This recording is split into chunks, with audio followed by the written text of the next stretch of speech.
How do you justify this huge investment of $20 billion in green bonds with the country still very much neck deep into recession? And also, how do you expect the hungry man on the street to welcome this idea? The poor man will definitely understand. Don't forget, recently the vice president was in Gwagwalada Area Council in one village where he launched the solar energy that was used to power the whole village and turn the life of people to responsive. This was an area where they had no power, where somebody who was a small gen will always make some money to charge their phone set. But with the coming of the solar power, which the vice president launched, the people were able to reactivate their boreholes, which was moribund.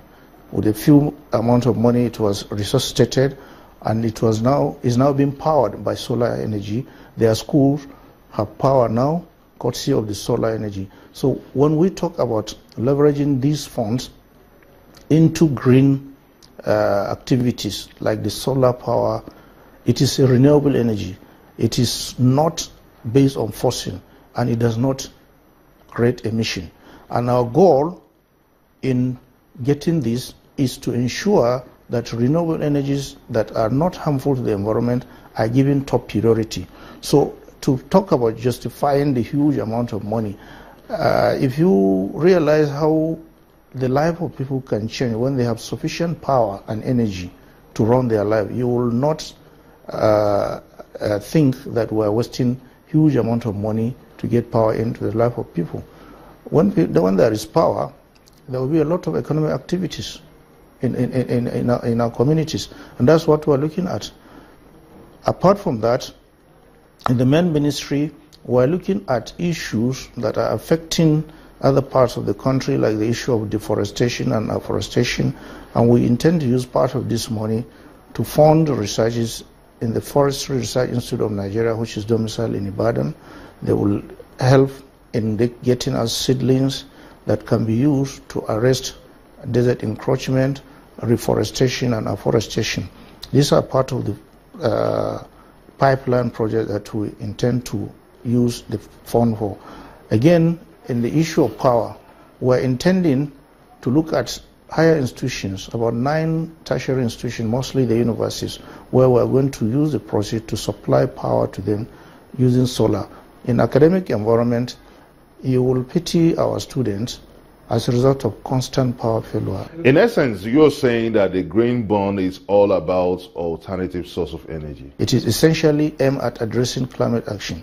Therefore, whatever project you want to do, it has to be certified to be green. And there are rating agencies all over the world that are doing this, and we're working in earnest with them.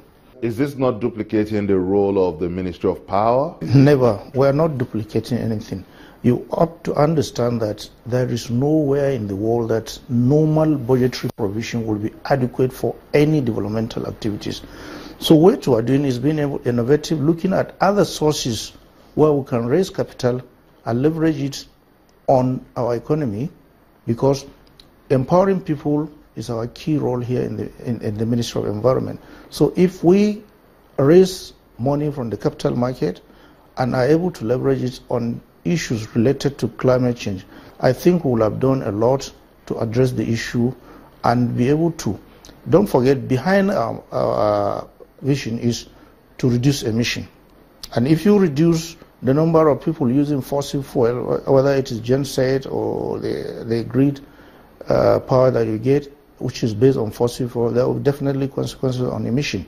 But if you are moving on to solar, which is renewable, it does not emit, and therefore it will assist us in achieving our target of reducing emission the way we propose in the National Determined Contribution. Many people are saying that the federal government isn't sincere with this UNEP implementation, because are there budgetary provisions for the UNEP report? Have the IOCs provided their counterpart funding? Is the federal government, has it provided its own counterpart funding for this UNEP report, for this UNEP implementation? Well, let me first say that we in the Ministry of Environment are not in a hurry to fail. Therefore, we do our things in a very meticulous way. Recall This report was submitted in 2011. Government started taking action in 2012. A high-pref gazette was published. We inherited that with lots of liabilities, over 6 billion in terms of wages for employees of about 130. And we took the bull by the horn, looked at the gazette, did a lot of consultations with all the major stakeholders in Ogoniland across the country, and were able to get that gazette updated, take it to the Federal Executive Council, get it approved, and then the Ministry of Justice has gazetted that, and we have a clean copy of the new gazetted high-pref document. Based on that, we did the launch in June last year. We got the President to approve the Governing Council. We got the President to approve the Board of Trustees. We set up the high-pref Project Coordinating Office according to the Gazette. We got applications. We advertised national and internationally, and we got more than 300 people who applied. We shortlisted 30. They came for interview, and a person was selected based on the scores of this interview and presented to the Governing Council. He was approved. He was issued an appointment letter. He has accepted. We have handed over the documents from the technical committee that has been running for the past 1 year. He has reported to the base in Port Harcourt. We are using the Nostra office, which is a big edifice, for them to work. As I'm talking to you today, it was on this 14th of March that we handed over the reins of office to him.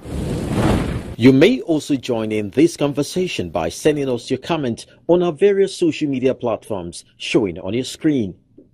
Coming up on Question Time, setting the record straight on the Niger Delta cleanup.